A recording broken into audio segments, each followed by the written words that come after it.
Hai, assalamualaikum, kembali lagi di video aku. Terima kasih bagi kalian yang masih mau klik video aku, dan bagi kalian yang belum kenal sama aku, hai, perkenalkan aku Agustin. Aku sering ngebahas masalah budgeting, investasi, dan lain-lain. Oke teman-teman, untuk resolusi budgeting aku sekarang mulai per Agustus 2022, aku tidak mau banyak post. Dan bagi kalian yang pemula, ini tuh cocok banget. Aku sudah merealisasikannya dan ini tuh mudah banget untuk menghitung postnya. Nah, langsung aja, post yang pertama itu adalah wants. Kalian punya income 100%, misalkan income kalian 2 juta, 100%, kalian bisa dibagi menjadi 20, 30, dan 50 teman-teman. 50 ini untuk needs atau kebutuhan kalian, 30 ini untuk wants atau keinginan kalian, dan 20 ini untuk saving. Ya, ini sekali lagi, ini hanya rules aku segitu. Kalau misalkan kalian mau 10, 20, 60 misalkan, itu bisa saja, nggak nurutin aku. Tapi saran aku, jangan banyak-banyak dulu untuk savingnya. Bagi pemula, aku pernah 50% saving, yang 50-nya itu dibagi 2 untuk kebutuhan dan keinginan. Alhasil aku ngambil lagi dari saving ini, dan itu tuh nggak konsisten gitu savingnya. Jadi keambil lagi, jadi aku sulit untuk menghitung saving aku berapa setiap bulannya. Oke, langsung aja. Rules yang pertama itu kan saving ya. Nah, saving ini aku ambil dari gaji 600.000. 600.000 tuh aku bagi menjadi 2. Yang satunya ke emas, yang satunya ke dana darurat.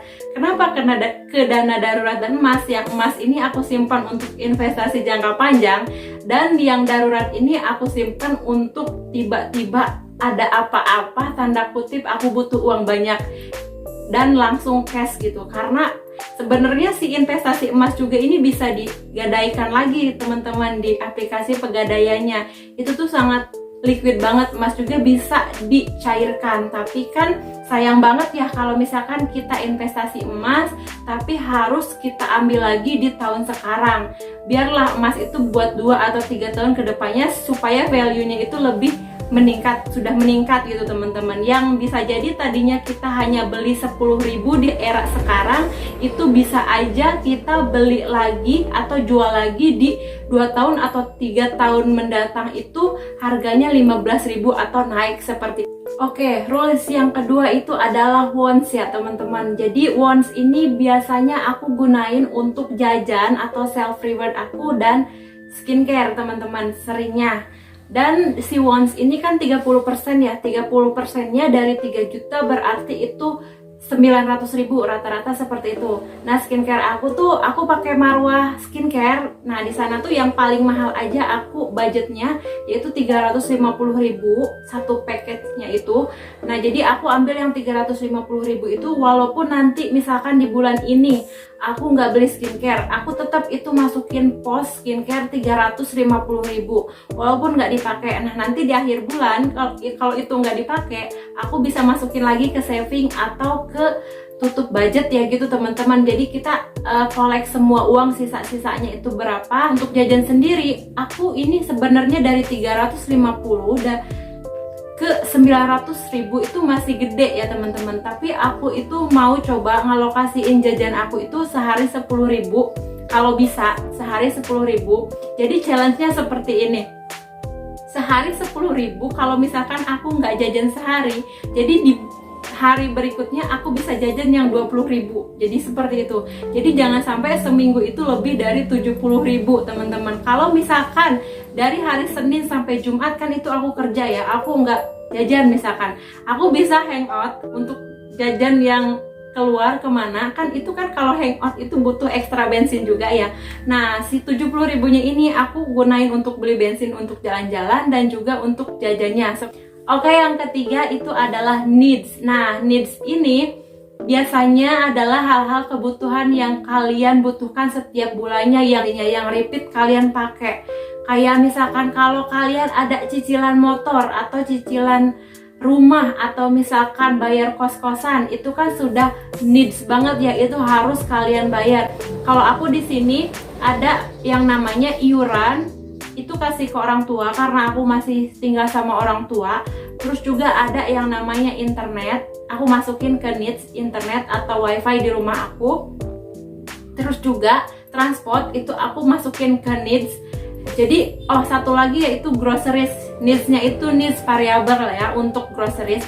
Jadi variabel itu misalkan aku alokasiin 200.000 karena aku di bulan ini misalkan enggak banyak membeli groceries, aku hanya simpen 100 atau misalkan aku hanya gunain 100.000, tapi yang 100-nya aku pun masih tetap di pos groceries, nggak aku kemana-manain. Jadi kalau misalkan di groceries bulan ini masih ada 100.000, aku masih bisa pakai di bulan depannya. Jadi bulan depan bisa nambah 300.000 kalau misalkan ada yang namanya penaikan kebutuhan. Kayak misalkan nih bulan ini aku beli tisu ya, beli tisu biasanya aku beli yang satu bal itu ada 5 dalamnya, itu harga 25.000 biasanya aku beli. Kan itu bisa dipakai kalau sebulan satu itu bisa dipakai 5 bulan. Nah misalkan cuma dipakai 2 bulan nih, bulan ini kan nggak beli otomatis.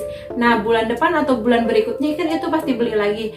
Nah jadi aku pakai uang yang tadi sisanya, sisa groceries itu, supaya enggak aku nambahin dari pos yang sebelumnya gitu loh teman-teman.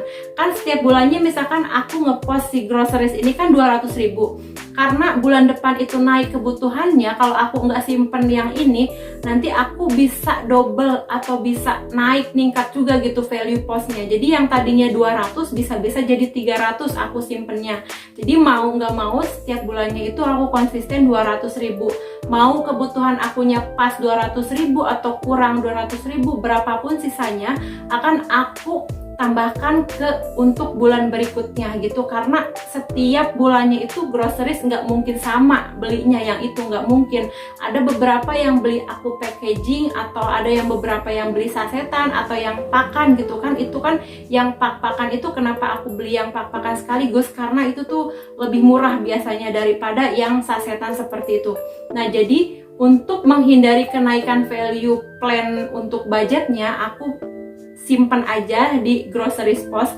Dari bulan ke bulan kan lumayan tuh bisa nambah, walaupun 2.000, 3.000 atau 10.000 atau yang sering tadi aku bilang 100.000. Nah itu bisa ditambahin di bulan berikutnya gitu loh. Untuk budgeting kali ini rulesnya itu seperti itu ya teman-teman. Terima kasih, semoga kalian suka videonya. Dan jika ada yang mau kalian tanyakan atau mau kalian bikinkan video apa, tinggal komen di bawah ya teman-teman. Kalau misalkan kalian masih belum paham juga, kalian bisa juga komen di bawah, silahkan. Kalau bagi kalian yang masih pemula budgeting juga, hai, silahkan juga komen di bawah. Dan jangan lupa untuk klik dan share video ini jika bermanfaat, dan jangan lupa nyalain tombol loncengnya, juga subscribe-nya. Thank you for watching teman-teman. Assalamualaikum.